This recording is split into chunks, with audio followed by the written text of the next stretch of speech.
Yo, what up? Welcome into the open and line part of the Elite Fantasy Sports Network. Corey Paulson, fantasy executive, my main man, Benny Ricciardi. Benny, I don't know about you, but like my earliest childhood memory was is watching the 1982 NFC Championship game. That game obviously was the catch. You know what I'm saying? Mm-hmm. Obviously, I grew up my whole life as a big Dallas Cowboy fan. My father was a Dallas Cowboy fan. My pops used to run track. So he was a big fan of Bullet Bob Hayes. When Bullet Bob Hayes got drafted to the NFL, to the Dallas Cowboys, my father became a Dallas Cowboy fan. Obviously, the NFC Championship game in 1982 didn't go the Dallas Cowboys' way. Mm-hmm. I couldn't have been no more than 4 or 5 years old. I crawled underneath the table and started crying. And that's kind of what led me to this point today. The love of the Dallas Cowboys grew into a bigger love of sports or whatever. So, like, I used to like to watch football so much. One of the reasons why I'm in the media, I would always take the little portable radio.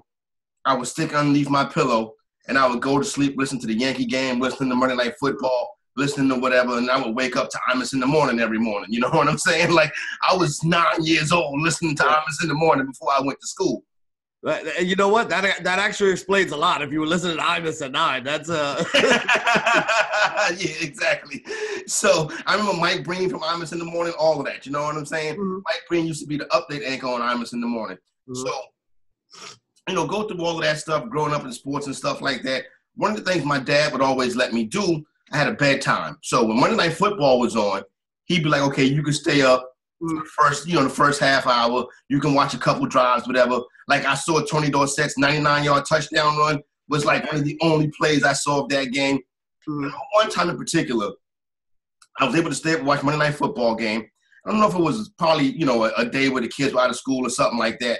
Right. And this happens to be the game where Lawrence Taylor broke Joe Theismann's leg. And I remember that was one of the few games I was able to stay up and watch. And I remember watching that, and I went to sleep that night, and I had nightmares and bad dreams. And ever since then, Benny, I legit have not been able to watch any of these type of injuries. Like I saw that, right? Mm-hmm. I never saw Gordon Hayward, even though I was watching the game. Yeah. I didn't see Paul George. Mm-hmm. I didn't see Alex Smith this past season. The Bears tight end that got hurt in the end zone, and they was talking about amputating his leg. I did unfortunately catch that. But for the most part, Benny, these big time injuries like that, I don't see him live. I'll never see him. Kevin Ware, never saw it because I don't have the stomach for those type of injuries. Last night, Benny, I'm sitting in here watching Nets and Blazers. I knew this is where you were going. I knew this is where you were going with this. Go ahead. A great game it was, watching Nets, Blazers, chilling, whatever. So coming towards the end of the night, game is late. I was like, you know what? Before this game goes over, I'm going to step out. I'm going to hit my last one, take 2 or 3 drags off, and come back in the house. Mm-hmm. I come back in the house, they putting Jusef Nurkic on the stretcher. Once again, I missed the injury, and I'm hearing that it was an injury that I probably would not have been able to stomach, Benny. Yo, it was bad. It was bad. I didn't catch it live, but everybody started tweeting about it when it happened. I was doing a little bit of research at the time, so I said, let me go check it out. So I went to Twitter. I typed in Jusef Nurkic. The play was there. It's like, play Jusef Nurkic gets hurt on. Oh, dude, it was bad. Like it was. Gordon Hayward was bad. Like Gordon Hayward was one of those. You know what it is, Corey? The first time I saw it, it was one of those where you're watching it, and then you tense up. You know what I mean? Like you're watching it, and you're like, oh my god, I can't watch that. It was that bad. Like I watched it last night. I didn't watch it a second time. After I saw it the first time, I was like, I don't need to see that again. I saw it once. I was like, that's good. I figured we were going to talk about it today too. I was like, that. But you know what? It was bad. I mean, they said. What's the guy's name? Dr. Chow does was it Pro Football Injuries, I think. I'm familiar with Dr. Chow. He does a good job on Twitter. Yeah, he's a good guy. I like listening to him and following him when stuff like this happens. So he was basically saying it was definitely a clean break. They're gonna have to put a rod in there. They're gonna have to reset it and all that stuff. He doesn't think it's gonna be career threatening. He said he'll probably be back. It's gonna be a long road to recovery. It's gonna be all break. But what he was basically saying is, we probably haven't seen the last of Jusef Nurkic, so that's the good news. The bad news is, though, obviously he's out. He's going to be out for the playoffs. And here's the thing. They were actually the 4 seed in the West as of yesterday. There's, I think, 5 teams that are within like 3 or 4 wins of each other. They're all with like the Spurs have 43. I think Portland had 47, might be 40, 47, 48, somewhere in there. But there are like 5 teams in 4th, 5th, 6th, 7th, 8th place that are all, within like 3 or 4 games of each other. So losing Nurkic after already losing C.J. McCollum a couple weeks ago, things are not looking good for Portland going forward. Yeah, and you know what? It's unfortunate, Benny, because I like Portland as a team that I thought could have got to the Western Conference Finals. I think they would have gave the Nuggets a good run in the second round. Obviously, in the West, these teams are jockeying for position because you don't want to have to face Golden State until you get to the conference finals. That's your best shot at taking them down right there. You hopefully they get entangled in a 7-game series. You catch them off of that, and that's how you want to play it. So getting to that third spot is going to be tough. That's kind of where you want to be. You get that second round matchup against the Nuggets, which I don't think is going to be an easy matchup either. But you look at the situation now, moving forward for the Portland Trailblazers, you got to think it's got to be tough because to do it without McCollum and Nurkic, they're already carrying a big load. Only a couple games of the season left. What do you think is realistic expectations for the Trailblazers moving down the stretch? If the playoffs were to start today, they would play their first round matchup would be versus the Utah Jazz. Yeah, I mean, listen, it's obviously a big deal. Like, Nurkic is a very good player. He's an all-around player. He's a good passer. He's a great rebounder. He can score the ball. He usually plays about 30 minutes or so a game, and especially lately, like 25 to 30 minutes. And the reason for that is because they did pick up Enes Kanter. Now, I'm not trying to say that Kanter is anywhere near as productive as Nurkic, but you got yourself a, legitimate starting center in this league who's done it and been there before.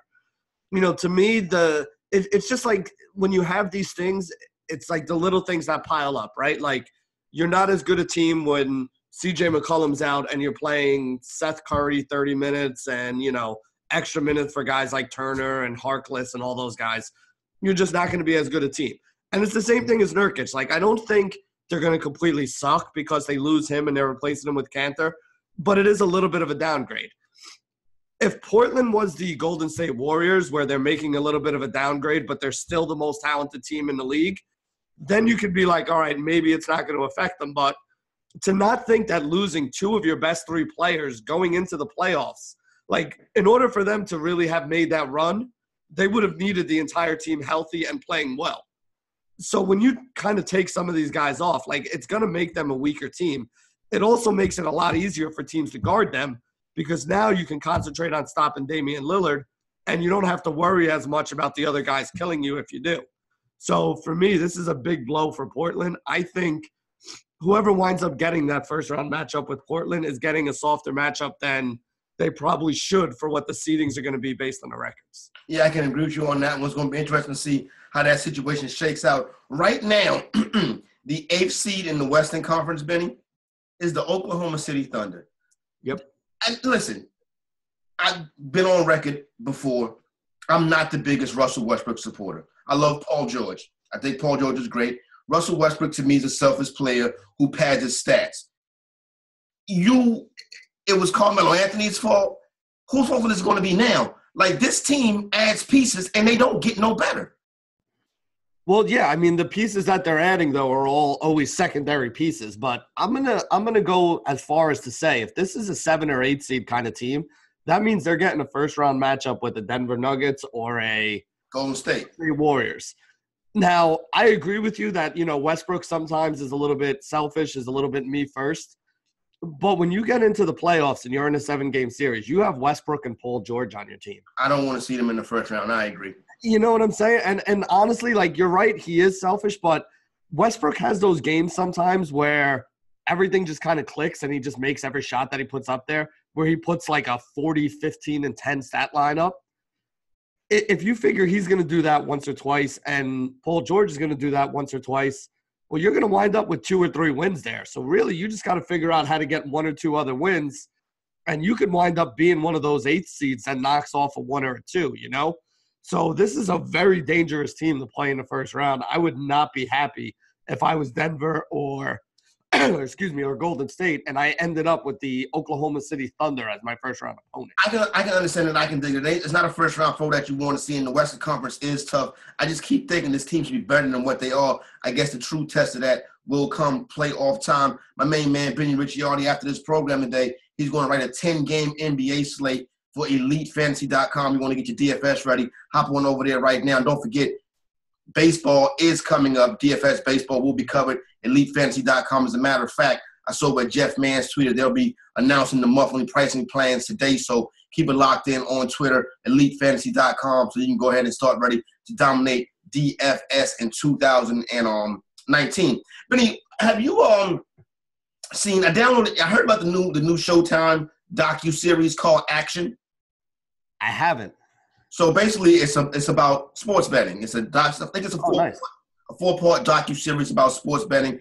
It revolves around the lives of four people. This guy named Bill Krakenberger or something like that. They call him the Crack. He's a professional sports bettor, sports investor, not even a sports fan really. He said he can name 15 NFL players. He just he understands the numbers and he understands, how you're supposed to bet when you're betting professionally. It also follows a degenerate style gambler who just likes the action, who goes, bets, has no clue what he's doing, gets his shirt handed to him most nights. Kelly in Vegas, who you may be familiar with, does a hell of a job on Twitter. Also, Tina do some work for CBS for CBS HQ, one of the top handicappers out there. Kelly in Vegas, that she's a part of it. And also a part of it, I'm not sure if you're familiar with him or heard of him, is he's a guy who's real big on social media, particularly on Instagram. His name is Vegas Dave. And he's one of these real big, flamboyant, you know what I'm saying, buy my whale play, my $5,000 whale play is guaranteed to hit. You see me, I got the boats, and I got the women, and I got the mansions, and I got the Ferrari, and the $50,000 watch. You can be like me. Sign up for VegasDave.com. I'm hitting 75%. And I'm thinking to myself, Benny, these type of dudes, Vegas Dave's an entrepreneur. Vegas Dave is not a handicapper. Because if Vegas Dave is hitting 75%, his clients are playing both sides of the game. Put it this way: if you're hitting 75%, you don't need to go and start a company because you're basically you're going to be in a year of just hardcore gambling. You would make a literal fortune. I mean, good handicappers are hitting like 55 to 65%, and 65 is even that's unheard of. High. Like you just had an amazing run if you're knocking down 65% consistently. It's not crazy. People, that's the big thing I tell people. If you want to make a lot of money gambling, it's very easy. You just got to have a lot of money to start with. Yep. Because really what you're trying to do, if you're a good gambler, what you're trying to do is you're trying to eke out a small percentage. So if you're only betting 10 or 20 or $50 a game, you're going to eke out a small percentage of $10, $20, $50 bets. So you're going to make a couple $100 or whatever. If you can get up to betting hundreds or thousands, well, now you're going to be making a sizable amount of money. So instead of making a couple $100, you're going to be making a couple thousand.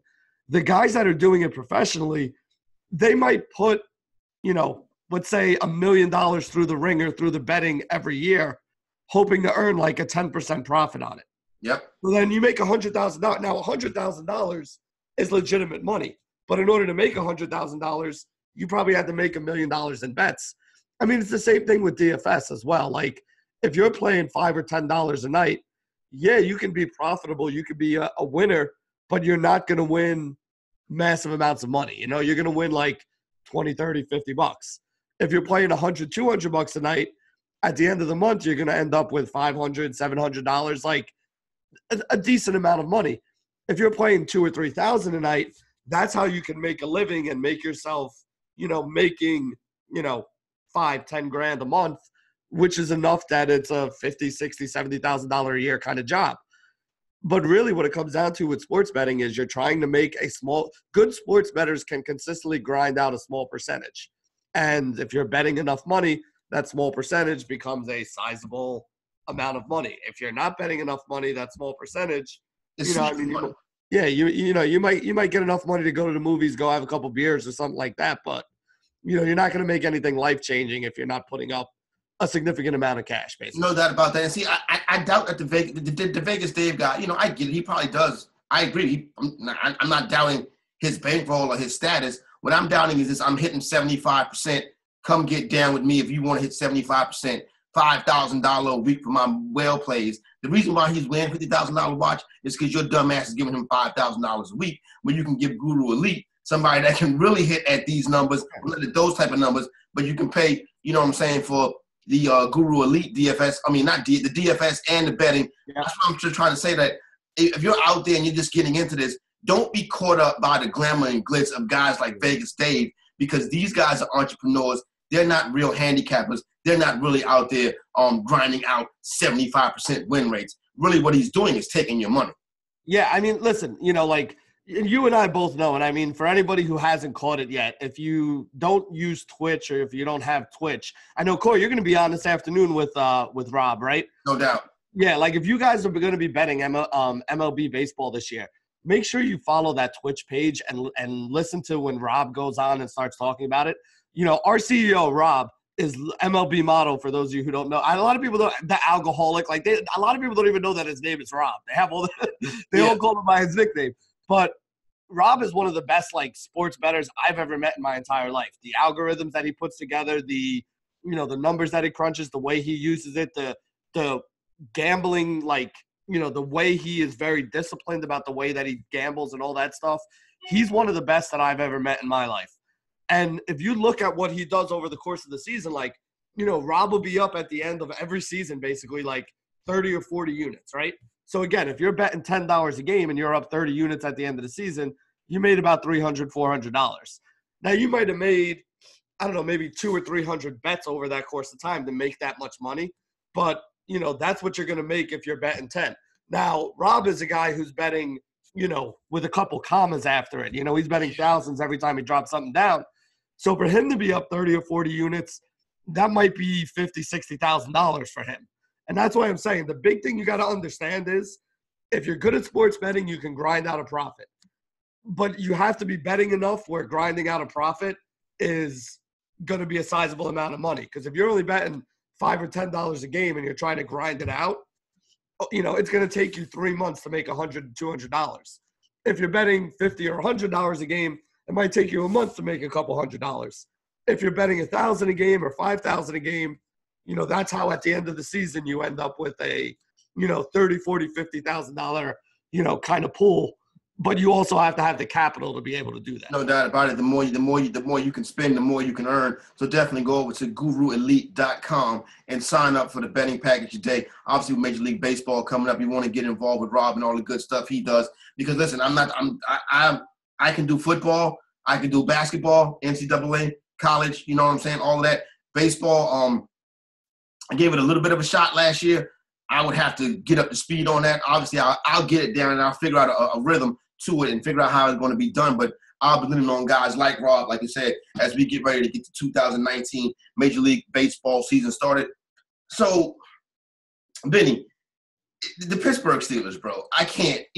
They just the Pittsburgh Kardashians, they keep, like my pops say, some people like to keep shit going. The Pittsburgh Steelers like to keep shit going. Yesterday, Mike Tomlin comes out and says, you know what? We don't want hostages. We want volunteers. Mike, you don't coach for free. You be jobless next year, but we don't coach for free. So you get Tomlin comes out and Tomlin says, we don't want hostages. We want volunteers. That's the Pittsburgh Steelers way. They want volunteers. If Pittsburgh Steelers can have you do it for free, trust me, they would have you do it for free. You know the history that goes along with the Pittsburgh Steelers. Mm-hmm. Also yesterday, I'm going through my Instagram. I see where Juju Smith-Schuster posts a photo of him and Ben Roethlisberger hugging. He goes, "Thank you, Big Ben. Owe you so much for what you've done for my career. You're my guy. I'm rolling with you." And I don't comment on people's posts.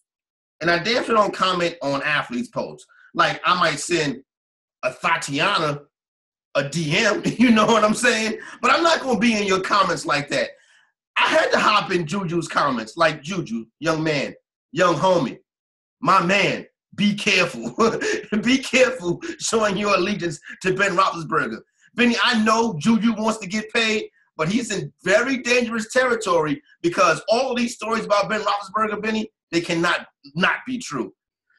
You know, it was funny because when we do a show sheet, obviously, before we do the show here, so we'll write down some topics and stuff we want to talk about. And you wrote down Steelers talking. And I was like, man, which one is he going to talk about? Because everybody on the Steelers apparently has something to say right now. I was like, are we talking about, like, Le'Veon Bell and Antonio Brown, like, you know, attacking the Steelers' whole organization? Are we talking about Tomlin kind of firing back at them? You know, are we talking about, like, James Harrison, who hasn't even been on the team for a couple years, defending Big Ben, or AB going after Big Ben, or, you know, Le'Veon Bell's interview the other day on Sports Illustrated? So, I mean, the Kardashians, I think, is a really good kind of, example of what this has become right now, because it is really like basically like a soap opera here. You know, here's what we know. We know that Antonio Brown and Le'Veon Bell are very good football players. Yes. We know that, you know, both of those guys did not really get along all that well with Ben Roethlisberger. Yes. Now, I thought the James Harrison interview, and I don't know if you saw it or not, but he was on like with Skip Bayless and those guys who I absolutely hate. But at the same point in time, you know, Harrison was basically saying, listen, there are always people, no matter what you do, you know, like whatever job you have, if you're, you know, an accountant, if you're a lawyer, there are going to be people you work with, you get along with, and people you work with, you don't get along with. And different people are going to have different views of how somebody is based on how your work relationship is with them. So, you know, like, for example, you and I work together. We've worked together before. We got along well. So when we did this show, we were like, yo, this is a good fit. We want to work together. Things will work out. But there are people that I've worked with before in my life, and I'm sure there are people you worked with before in your life that you didn't get along with and you don't want to do shows with if you don't have to. Yeah. You know what I'm saying? And it's not that that person's a jerk or that you're a jerk, but the two of you, for whatever reason, just didn't mesh. And I feel like that's kind of the way things worked out with Antonio Brown, Le'Veon Bell, and Ben Roethlisberger. Now, Ben Roethlisberger is the central figure in both of their kind of beefs. You know what I mean? Both of those guys kind of thought the organization basically kind of kissed his ass a little too much. Yeah. But at the same point in time, you know, those are two established superstars. Juju's a rookie, or no, he's not a rookie anymore, but like he's a young buck. He's on his rookie contract. Right, exactly. He has not got that big secure deal yet.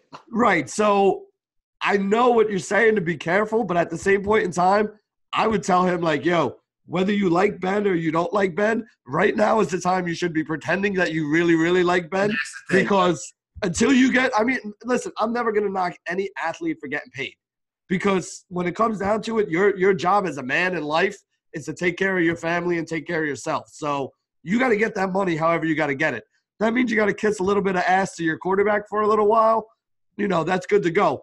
At the same point in time, though, him and Ben are two people that would be doing a show like us later on in life because they get along really well. Ben obviously loves him. It seems that way. Right. Well, it seems that way, yes. Yeah, right now it does. Listen, last year, what was the beef last year? Antonio Brown's beef was that Ben was falling in love with Juju, and Juju was becoming the number one wide receiver, the Pro Bowl wide receiver, you know, the main wide receiver. So, I mean, again, Ben's relationship with Juju is a really good one. So Juju is obviously going to have good things to say about Ben. Ben's relationship with AB, those two were never on the same page. So obviously they're both going to have something to say about the other guy. So I think it all really comes down to perception and how guys mesh together. I think what's interesting about the situation is as Smith-Schuster gets his big deal and he goes through his career, more than likely you're going to see the last of Ben Roethlisberger. It'll be a new quarterback in Pittsburgh for the majority of Smith-Schuster's career. I had an issue with – I understand exactly what you're saying. Last year, though, when the season started and they asked Dak Prescott about, you know, the national anthem protests and stuff like that, Prescott, I never protest. I don't agree. I'm whatever. And I got very upset and angry with Dak because I'm like, come on, Dak. Talented tip. You're supposed to each one teach one. You know what I'm saying? Stick your hand back and help somebody, Dak. And I get it. Dak's going for the big $200 million contract. So I kind of was like, oh, you know what I mean? I was torn a little bit. He's still my quarterback. But as a guy, I'm like, I might not hang with Dak. You know what I'm saying? But I get what you're saying. That sometimes you do got to kiss a little ass. You do got to say the right things in order to keep that bread coming in. And obviously Smith-Schuster is seeing that in Pittsburgh, they want you to love the quarterback and be quiet. I'm just saying that could be something that could end up being detrimental or going down the road for one Mr. Juju Smith-Schuster. But I always find the drama in Pittsburgh interesting. But I think they got the core ending that they want now until they usher Mike Tomlin out.